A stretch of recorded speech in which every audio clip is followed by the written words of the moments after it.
जोहार साथियों, जिंदाबाद। आप सब जानते हैं कि मध्य प्रदेश के देवास जिले में खिवनी अभयारण्य के नाम पर मध्य प्रदेश सरकार के वन विभाग के अधिकारियों ने, प्रशासन ने मिलकर खिवनी के 40 घरों को, आदिवासियों के जो झोपड़े थे, आदिवासियों के जो सपनों का महल थे, उनको मध्य प्रदेश सरकार के प्रशासनिक अमले ने, वन विभाग ने मिलकर बेदर्दी के साथ संविधानहीनता दिखाते हुए उन घरों पर बुलडोजर चलवाए। और बुलडोजर चलवाने के बाद में भरी बरसात में उन आदिवासियों को सरकार ने रहने के लिए मजबूर कर दिया। मैं मध्य प्रदेश और पूरे देश के युवाओं को, पूरे बुद्धिजीवियों को बताना चाहता हूं कि मध्य प्रदेश सरकार खिवनी वन अभयारण्य के नाम पर कम से कम 2000 हेक्टेयर जमीन आदिवासी क्षेत्रों में रहने वाले आदिवासियों से छीनने जा रही है।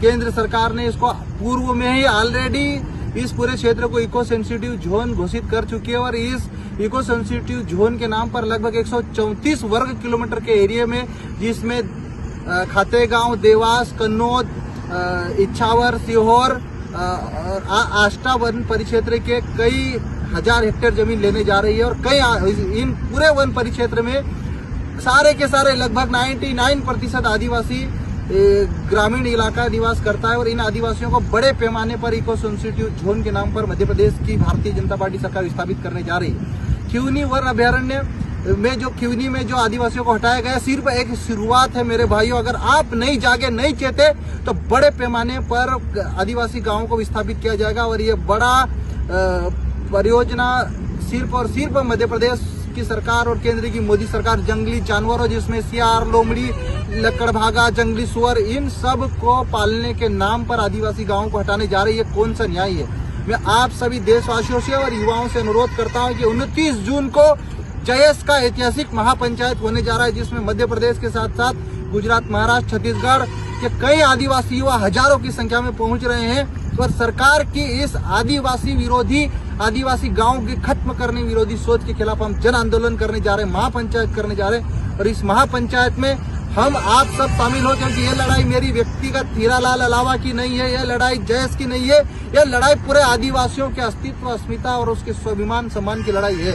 यह लड़ाई बाबा साहब अम्बेडकर के संविधान में जो दिए गए प्रावधानों के खिलाफ जो सरकारें आदिवासी क्षेत्रों को सेंसिटिव जोन घोषित करके उनको जंगलों में जंगली जानवरों पालने के नाम पर उनको हटाने जा रही है। और मध्य प्रदेश में लगभग 2000 से ज्यादा आदिवासी गांवों को विभिन्न परियोजनाओं के नाम पर सरकार हटाने की तैयारी कर रही है। आंदोलन उसके खिलाफ शुरू हो रहा है और मैं पूरे देश के आदिवासियों से, आदिवासी शुभचिंतकों से हाथ जोड़कर अनुरोध करता हूं कि इस ऐतिहासिक महापंचायत में आप सहयोग करें, शामिल हो और आदिवासियों को बचाने के लिए आप आगे आए। क्योंकि आज आप आगे नहीं आए, घरों से बाहर नहीं निकले, तो आपकी आने वाली पीढ़ियां खून के आंसू रोएगी। क्योंकि सरकार आपको, आपके गांव को, आपके वजूद को, आपके अस्तित्व को खत्म कर देगी। क्योंकि आदिवासी अगर जाएंगे, हटेंगे, खत्म होंगे, तो न तो सरकार ने उनके पास व्यवस्था पुनर्वास की रखी है, न उनके मुआवजा की रखी है। और आदिवासी वैसे ही जंगलों से बाहर जाएगा साथियों, तो जंगलों से बाहर शहरों में निवास नहीं कर पाएगा, बीमारियों से मर जाएगा। आप सभी युवाओं से अनुरोध करता हूं कि जल जंगल जमीन की इस लड़ाई में 29 जून को होने वाली ऐतिहासिक महापंचायत जो खातेगांव में होगी, 11 बजे शुरू होगी, शाम को 5-6 बजे तक लगातार चलेगी। और मैं मध्य प्रदेश सरकार और मध्य प्रदेश केंद्र की मोदी सरकार से अनुरोध करता हूं कि कोई भी योजना, परियोजनाएं आप लेके आओ, हम उसका स्वागत करते हैं। लेकिन एक भी आदिवासी गांव किसी भी कीमत पर विस्थापित नहीं होना चाहिए, यह भी मैं आपसे मांग करता हूं। आप सभी को जय जोहार, जिंदाबाद। आप सभी युवा सादर आमंत्रित, निमंत्रित। वैसे तो संघर्ष के इस दौर में, संघर्ष की इस लड़ाई में किसी को न्योता नहीं दिया जाता, लेकिन जिनका जमीर जिंदा है वो इस महापंचायत में जरूर शामिल हो। आप सभी को जोहार, जिंदाबाद, जय आदिवासी।